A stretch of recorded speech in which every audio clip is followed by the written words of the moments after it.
football has moved on, and live football obviously has come about in Saudi Arabia. What have you made of it all? Well, I got asked, I was at the Bobby Robson, I got asked on there about what I thought when one or two players had just gone. And I said, well, I think ultimately they'll miss the Premier League more than the Premier League will miss them. Can I blame them for taking the money? No, it's their families, the kids, the grandkids, the great-grandkids are made for life with some of the deals that they'll be getting. Would I say I'm not going to take it? Not a chance, you know. Would I take it if somebody comes and offers me millions to do it? I know.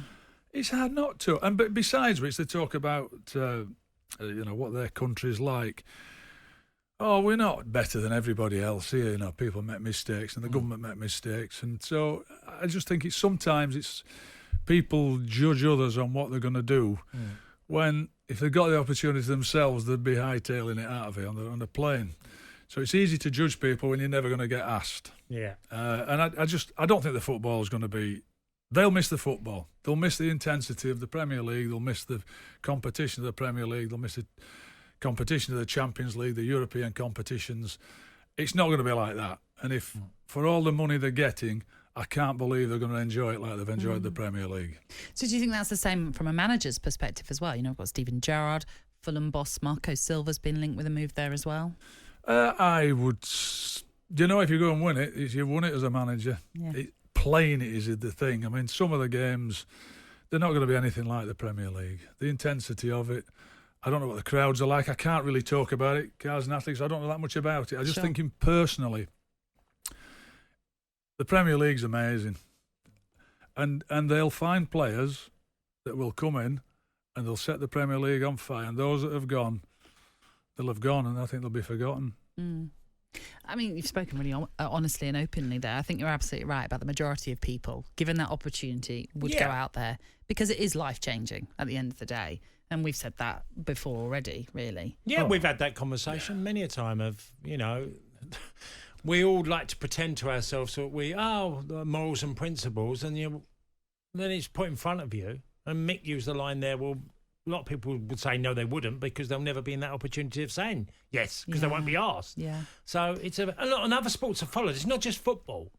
This has happened with golf. It's happened with boxing. The same questions, and it's basically saying that if this office, everyone in here, if they all got offered 10 times, 50 times their money, unfortunately, human nature, most people would go yes. That's generally what people move on from out of jobs. Yeah. And even when you love a job, somebody comes and offers you double your money, 5 times, 10 times your money. You know, that's what entices you out of a job to another job. And I think self-righteous people actually sit and say, "Oh, I wouldn't do that." No, I know you wouldn't. You're never going to get asked, so you never get the opportunity. But in terms, if you're a manager and I don't know whoever it is, a player comes to you and says, "I'm tempted by Saudi Arabia," how would you try and go about that comment, especially if it's someone that's key to your team? I'd ask him if he could get me a job with the manager while he's there. So I say, how much are you getting? How much you getting? You know, I've always thought if a player doesn't want to play for me, then let's find the best deal. And once the head's turned, and trying to change that is very, very difficult. And so you might as well accept it, and no matter who it is, that if once he's said to me, I don't want to play here anymore. Right, we'll do the best deal. We'll get you out the door and get somebody else. And you know what? They're getting some really good money for players that they probably wouldn't have got. And once they've given up on it, on your team, on your management, if they want to leave, let them go. Let them crack on. And that would be the same for any club. But it doesn't have to be the Saudi Arabia League. It's just whoever it is. If they want to move, they've said they want to move, whether it be to a rival club in the same league or a league above it. Absolutely not, because I've never had it with and I'm not likely to have it with players going to Saudi Arabia, but players that just want to leave in general. They want to go for whatever reason, for more money, if they want to go home, nearer their families, whatever it might be.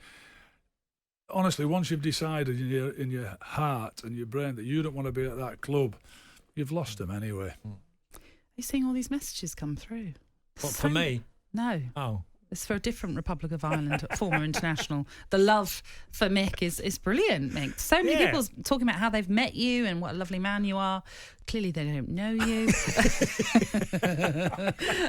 There are a couple of other guys that look like me that go around. Dave that says, lovely to hear you on the radio, Mick. I'm lucky enough to have met you several times. Absolute gentleman. That's Dave and Yvonne, he says. This one is from Gary. He says, I met Mick on the beach at Alvor. Yes, right? he probably did. Yeah. He had all the time in the world and sat chatting to me about Nottingham Forest and some stories about Brian Clough. On AM, on DAB, via the talkSPORT app and on your smart speaker. talkSPORT.